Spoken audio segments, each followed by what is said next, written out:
Hello, dear friends. The threat to free speech is the greatest of all dangers. Opinion piece, surveillance capitalism, its dark side, data leakage, sale of personal data, psychological warfare, monetization of privacy.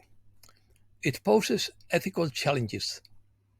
Beyond Huxley and Orwell, it erodes individual autonomy. It threatens freedom of expression. It doesn't produce good services. It operates without personal consent. Let's start. Surveillance capitalism is a new economic model based on the extraction and sale of personal data of users of digital technologies. This was a concept used and popularized since 2013 by sociologist Shoshana Zuboff to describe how technology companies use data from their users and refers to the commodification of personal data, that is, the transformation of sensitive individual information into a commodity subject to purchase and sale for profit. According to Robert Malone, surveillance capitalism has now merged with the science and theory of psychology, marketing, and the algorithmic manipulation of online information to give rise to propaganda and censorship capabilities that go far beyond those imagined by the 20th century predictions of Aldous Huxley and George Orwell. This surveillance often involves partnerships with governments, taking advantage of favorable laws, control, and information sharing to further entrench their power.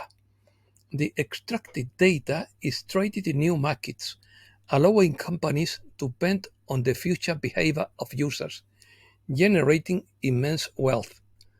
The wealth generated by surveillance exacerbates economic inequality, as those who own and control the data and algorithms reap the benefits, while users are exploited as free commodities. This surveillance erodes individual autonomy as users are manipulated and influenced by algorithms designed to predict and shape their behavior. The concentration of power undermines democratic processes as they use their influence to shape public opinion and policy. These systems relies on the mass collection of data of people's behavior, preferences, and activities in digital environments. This data is analyzed to create detailed user profiles which are then used to predict and modify behavior. The ultimate goal is to monetize this information, selling it to advertisers or using it to develop personalized products and services. It emerged in the early 2000s when technology companies began selling their users data to generate revenue. It goes beyond traditional corporate power, accumulating not only capital but also rights to personal information, and operates without meaningful consent mechanisms for users. It poses serious ethical challenges and threatens fundamental values such as privacy, individual autonomy, and democracy. It extends beyond the internet to include more and more aspects of our lives through connected devices and digital services.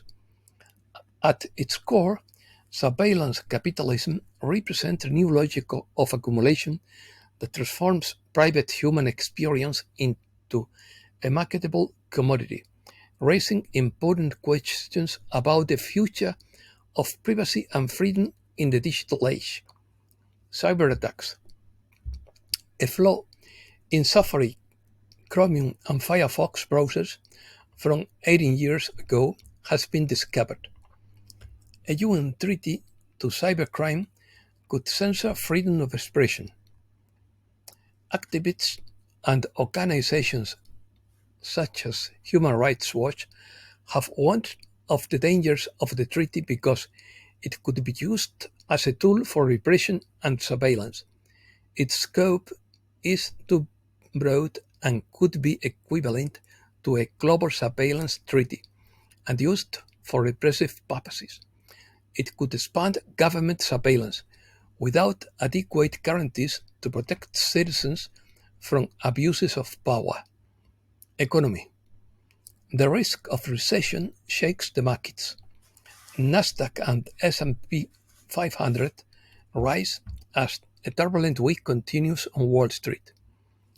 The S&P 500 posts its best day since 2022 as Wall Street recovers from its slump. Stocks rose again on Thursday as investors try to steady the market for the third time in 2 days following the epic sell-off at the start of the week. Gold back above $2,400. Barter boom as gold nears record highs. Bitcoin's moves make it a risky investment, experts say. Riska. Stock market chaos has calmed, but more turmoil could be on the way. Investors seem to have regained their composure, but experts warn that the chaos is not over. The so-called Black Monday of August 5th and the worrying economic indicators set off alarms as they could put the world's financial stability at risk. Ariel Proletario 1. Do you see the perfect storm now? Financial markets are responding to uncertainty, and investors are looking for a safe haven in the face of fears of global instability. Raw materials such as gold are experiencing an increase in demand, while stock markets are experiencing volatility. Asia. Malaysia burgeoning chipmaker status.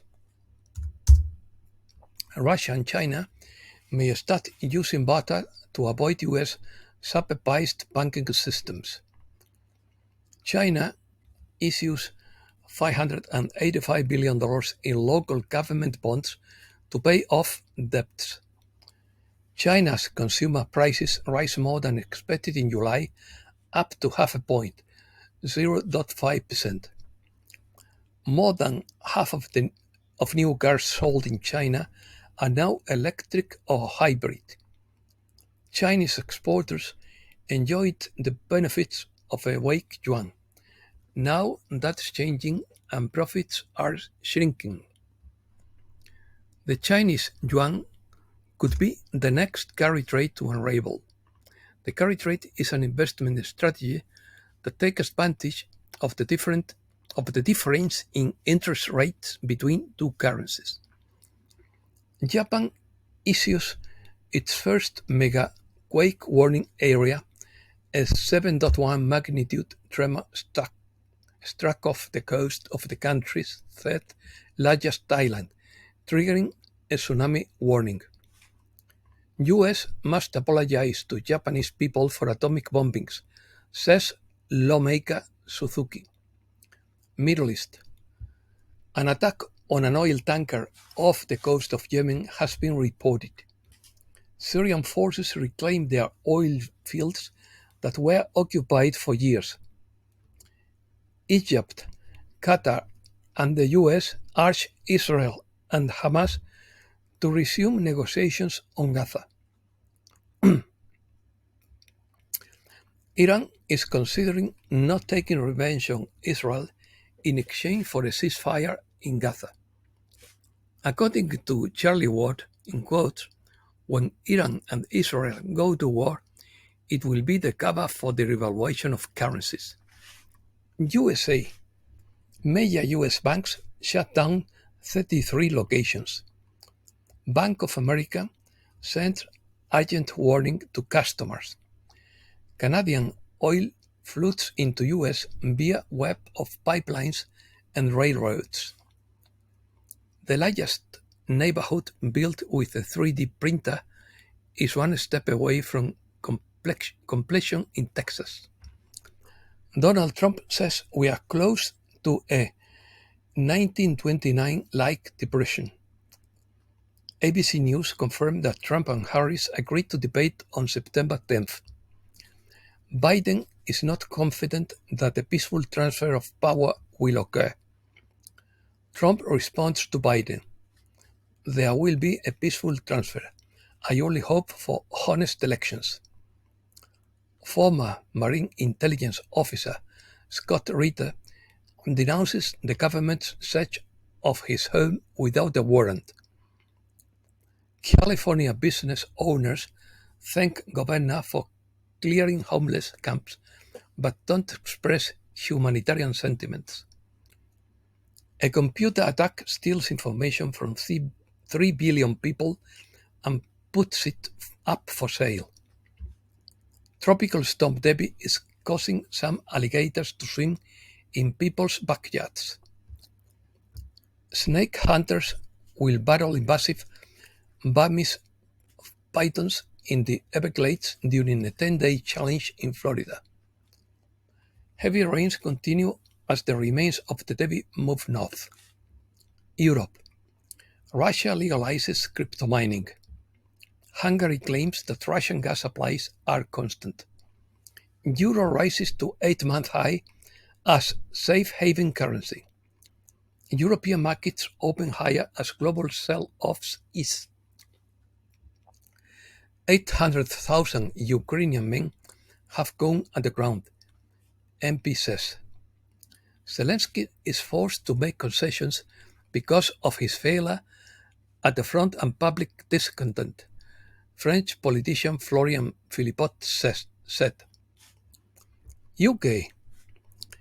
Britain built a radar space station to monitor Russia and China. British media discusses the idea of banning social media in the name of security. UK threatens with extraditing overseas social media users who criticize mass immigration and two-tier policing. British leaders threatens to use standing army against own dissident citizens, as Elon Musk warns cyber war would be unavoidable. Merely retweeting information about unrest could be a criminal offense. Social media users could be charged with inciting racial hatred. As chaos accelerates, so does the attack on free speech. According to Mike Adams, in the UK, the police will knock down your door and arrest you for posting malicious tweets. Spain. The IBEX 35 is once again offering a dividend of almost 5% for 2024 after the falls in August. 2 bronze medals for Spain in canoeing. Spain wins bronze in artistic swimming team. Barcelona citizens unite in the fight against pickpockets. Catalan separatist Puigdemont returns after 7 years risking arrest. The Mossos reactivate the cage operation and 2 police officers have now been arrested for helping Puigdemont. Americas. The Bank of Mexico reduces its interest rate and stands at 10.75%. Inflation in Mexico is the highest in the last 10 years. Blockade of Mexico-Puebla highway causes multi-million-dollar losses. Avocado gold rush links companies to deforestation in Mexico. Mexican Osmar Orlera wins bronze medal in trampoline at Paris 2024. Athena Bailon, first Panamanian woman to win an Olympic medal. turbulent days in Guatemala for the election of magistrates. Nicaraguan government discusses Ortega's bodyguard chief for insubordination, in quotes. Colombian defense minister confirms attempted assassination of Petro. Quito will be illuminated with a projection show about its history and culture. The Bolivian prosecutor's office indicts 3 Jesuits for covering up a case of pedophilia. Thousands of people reach the 7th day without electricity in Chile, and protests grow. Unemployed Argentines appeal to San Cayetano, patron saint of bread and work. Silver for Argentina in sailing at the Olympic Games. Brazil expels Nicaraguan ambassador under the principle of reciprocity. Deforestation in Brazil's Amazon rainforest is the lowest since 2016, the government says. Venezuela. Brazil, Colombia, and Mexico ask for the publication of the electoral records. Blinken and the UN Secretary condemned the repression in Venezuela. Maduro orders the suspension of the social network X for 10 days in Venezuela. Relatives of detained in Venezuela ask for freedom and peace. Passport of a Venezuelan journalist is revoked for reporting on protests. 4 journalists accused of terrorism and 168 violations against the press. Venezuela signs an agreement with a Nigerian company for gas exploration and exploitation. 30 months in prison ordered against former Peruvian President Alejandro Toledo. And that's all for today. Thanks a lot, dear friends.